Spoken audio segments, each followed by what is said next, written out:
Are you having a hard time figuring out what to get Dad for Father's Day? You should check out Row 1 Brand's Vintage Pictorum Gallery. They have America's best sports art. With over 7,200 historic sports prints, you're assured to find something unique for Dad this Father's Day. Instead of a boring old tie, get him a historic baseball photo taken by Henry High Sandom at the historic Polo Grounds Stadium in New York City during the 1894 Temple Cup. Or, if he's an NFL buff, check out the 1963 vintage NFL poster. These are so good looking that you'll be amazed how they turn out. Shop now at sportshistorynetwork.com/row1 and save 15% off your order. An excerpt from Marvel.com describes Wolverine as a mutant with unstoppable healing power, adamantium metal claws, and no-nonsense attitude that makes the man called Logan one of the most ferocious heroes in the universe. In this episode, I'm going to tell you a similar story about the way our next Hall of Famer played on the gridiron, which ended up earning him the nickname Weapon X.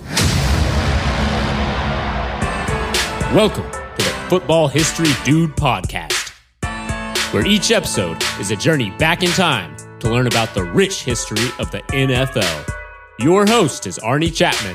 Football is his passion, and he wants you to come along with him to explore the yesteryear of the gridiron.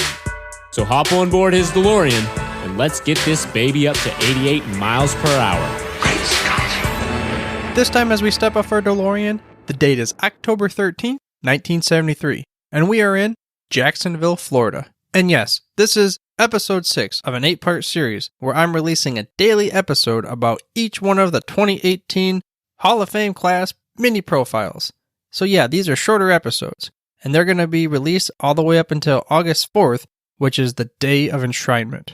But before I get started with this episode, I wanted to remind you to head to thefootballhistorydude.com for the show notes, and to make sure you mash that little subscribe button on your podcast player of choice so you get the hottest, freshest off the press episodes each and every week. I'd also appreciate if you headed over there and gave me an honest review of the show, so I know where I gotta get to going. But now let's get to October 13th, 1973. Like I said, we're in Jacksonville, Florida. That is where the hero of our story was born. This time we're referring to 2018 class Hall of Famer Brian Dawkins. And at 5'11", 200 pounds, he wasn't necessarily the biggest dude on the field, but that nickname I said, Weapon X, that referred to his Wolverine-like style of play on the field, and just seemed to keep on coming at you no matter what you threw at him. He would play college ball at Clemson. Then he would be drafted in the second round, number 61 overall, by the Philadelphia Eagles in 1996. He would play 13 games for those Eagles, and then he would end up playing 3 for the Broncos. He was known for his huge hits, motivational speeches, insane tenacity, impossible turnovers, sack artists, and everything in between. But he was also the heart and soul for the Eagles. I mean, it was cool to see him come back for his, basically you could call it his retirement. He came out of the tunnel for the last time.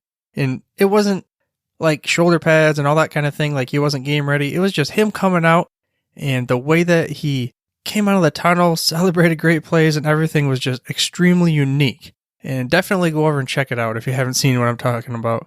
So on the field, he was just all over the place. But if you were to ask most fans that remember him playing what they thought was his greatest play of all time, they will often refer to the 2004 NFC Championship game, where Michael Vick took the snap, dropped back a few, maybe 3 or 5 steps, zipped a bullet over to L.G. Crumpler screaming down the middle of the field, and then in comes Brian Dawkins just out of nowhere and just smashes into him, basically just stops him dead in his tracks, and just gets up, kind of looks at him, and just walks away.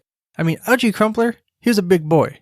And it was said that that play, as in the hit that he made on L.G. Crumpler, basically set the tone for the Eagles for the rest of the game.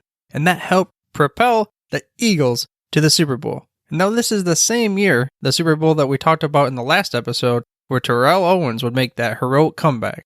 But I'm telling you, I don't think that that was his greatest hit of all time. And I'm sure there's many others. But I saw this one hit on YouTube where he was running and he came up to smoke Jerome Bettis, the bus. I mean, the bus was basically at a head full of steam running at him and knew he was going to hit him, and he still knocked him back. That, to me, was more impressive. Sure, hitting Alge Crumpler in the way he did and the moment of the game and what it meant to get into the Super Bowl and that kind of thing, but Alge Crumpler was almost like a defensive receiver. You had the bus coming down on you, and you flattened his tires. And like I said, that was just one of the plays that I saw. I mean, I was fortunate enough to now we're in the era where I remember, growing up watching these guys and being able to root for them and everything. And I always thought Brian Dawkins just looked so cool with that, the Philadelphia Eagles jersey. And then he had that dark visor all the time. It's just man, I don't know what's behind there. Who is it? Is it a superhero? And that kind of thing. And apparently it was, because he was Weapon X. And obviously, he had a great career because he's being inducted to the Hall of Fame this year, with the final stat line of 1,131 tackles, 895 of which were solo. He had 37 interceptions, returned for 513 yards and 2 touchdowns. He had 26 sacks and 19 fumble recoveries. He was the Eagles' defensive MVP for 5 different seasons. And like I said, he was the heart and soul. I mean, when he was on the field, you knew they stood a chance. He helped the Eagles to 8 playoff appearances. And in a span of 4 years, they made the NFC Championship every single year. It was always who are the Eagles playing this year? Granted, they only went to the Super Bowl one time, but he did his best to get him there. Dawkins was All-Pro 5 different times, as well as earning his way to 9 different Pro Bowls. And of course, he was voted to the All-Decades team for the 2000s. But he was also a member of Eagles' 75th anniversary team and a member of the exclusive NFL Defensive Club. What this means is when a player has at least 35 career interceptions and 20 career sacks, then they're basically just an exclusive NFL player, because it's not normal for someone to be able to be in the backfield like that, playing center field, roaming down there, just tossing down, catching the ball, and also getting up there gritty nitty close to the line and playing with the big boys with his hand in the sand, basically saying, I'm coming after you. Now, he really didn't get down in the 3-point stance or anything like that, but he would blitz like nobody's business. I just remember seeing plays of him fly like an eagle, just like the team he played for. But he was also known for his off-the-field contributions as well. When he was with the Denver Broncos for one of his few years there at the end of his career, he earned the Ed Block Courage Award. So just an overall amazing player on the field, but also a stand-up player off the field with his teammates as well as in the community. Another reason why he's one of the good guys that definitely deserved to be in the Hall of Fame class this year. And when he is inducted into the Hall of Fame, he's going to have Troy Vincent, his former teammate at Philadelphia, to present him. I don't know about you, but I remember playing Madden so many years when, Donovan McNabb was there and such, and even that year with Terrell Owens, where you had Troy Vincent, Brian Dawkins, on the defense. It was always okay, I got these guys here. And even the one year they had Asante Samuel, and it was okay, I don't have to worry about my, I'm using quotes here, computer dudes covering the guys. I just got to focus on blitzing the quarterback.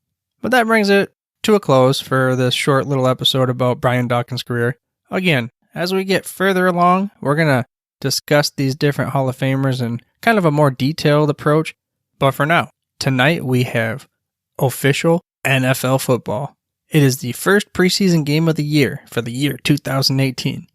The Hall of Fame game between the Chicago Bears and the Baltimore Ravens. And yes, I know most of the starters will not play, or at least they won't play that much. But this is actual football, man. We are finally here. And in 2 days, you're going to hear each one of the guys that we talk about in this daily 8-part series walk across the stage, listen to their speech, and you get to watch them get inducted into the Hall of Fame. Yeah, I know Terrell Owens will not be in Canton, but still, he is a 2018 member of this class, and he is going to be enshrined Saturday, August 4th. But for now, I hope you enjoyed this bonus episode of the Football History Dude, and were able to gain some knowledge nuggets about one of the greatest safeties in league history. Tomorrow, I'm going to cover the career of Brian Urlacher. Thank you for listening to this episode of the Football History Dude. To make sure you're the first to get the next episode, please subscribe on your podcast player of choice and head on over to thefootballhistorydude.com for the show notes and more information on the history of the NFL. And remember, dudes, where we're going, we don't need roads.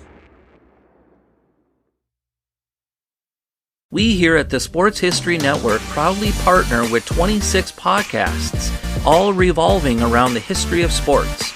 But did you know that many of our hosts were sports history authors way before they started their shows? It's true. We've got Joe Ziemba, host of When Football Was Football, Joe Zagurski, host of Pro Football in the 1970s, Mark Morthier, host of Yesterday's Sports, Tommy Phillips, host of Lombardi Memories, and Scott Adamson, co-host of From the 55-Yard Line. All these authors have many books for you to choose from.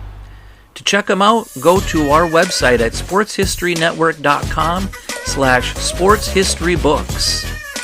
Pick up your copy today. Soundtrack provided by Kevin MacLeod of filmmusic.io.